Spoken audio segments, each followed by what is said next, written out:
مردوں کو جنت میں حوریں ملیں گی تو عورتوں کو کیا ملے گا؟ اس کے علاوہ جنت میں کنواری فوت ہو جانے والی لڑکی کس کی بیوی بنے گی؟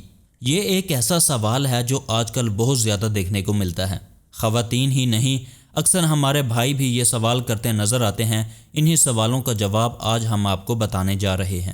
ناظرین، نیک عورت اگر شادی شدہ ہے تو جنت میں اپنے جنتی شوہر کے ساتھ رہے گی اور شوہر کو ملنے والی حوروں کی سردار ہوگی، اور اللہ تبارک و تعالیٰ اس عورت کو ان سب سے حسین و جمیل بنائے گا، اور وہ میاں بیوی آپس میں ٹوٹ کر محبت کرنے والے ہوں گے۔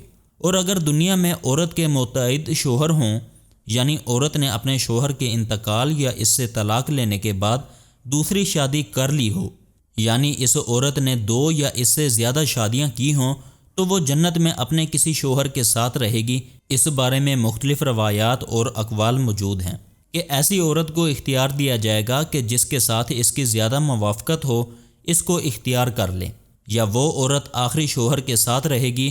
اس بارے میں حضرت ابو ذر رضی اللہ عنہ سے مروی ہے کہ آپ صلی اللہ علیہ وسلم نے فرمایا، عورت کو اس کا آخری شوہر ملے گا۔ اسی طرح ایک اور مقام پر بیان ہوا کہ عورت اس شوہر کے ساتھ رہے گی جس نے دنیا میں اس کے ساتھ اچھے اخلاق کا برتاؤ کیا ہوگا، اور وہ شوہر جس نے عورت پر ظلم کیا ہوگا، اس کو تنگ کیا ہوگا، وہ اس عورت سے محروم رہے گا۔ حضرت ام سلمہ رضی اللہ عنہا کی ایک روایت میں ہے کہ انہوں نے آپ صلی اللہ علیہ وسلم سے پوچھا، کسی کے 2 شوہر ہوں تو جنت میں کس کے ساتھ رہے گی؟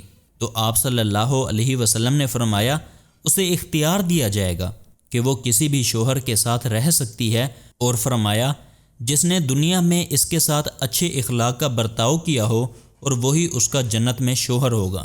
اے ام سلمہ رضی اللہ عنہا، اچھے اخلاق والی دنیا اور آخرت کی بھلائی لے گی، اور اگر عورت کنواری ہو، یعنی اس کی شادی سے پہلے ہی انتقال ہو گیا ہو یا شادی شدہ ہو تو، لیکن اس کا شوہر جنتی نہ ہو، تو جنت میں جس مرد کو بھی وہ پسند کرے گی اس کے ساتھ اس کا نکاح ہو جائے گا۔ اور اگر موجودہ لوگوں میں سے کسی کو بھی پسند نہ کرے تو اللہ تبارک و تعالیٰ اس کے لیے ایک مرد جنتی پیدا فرمائیں گے۔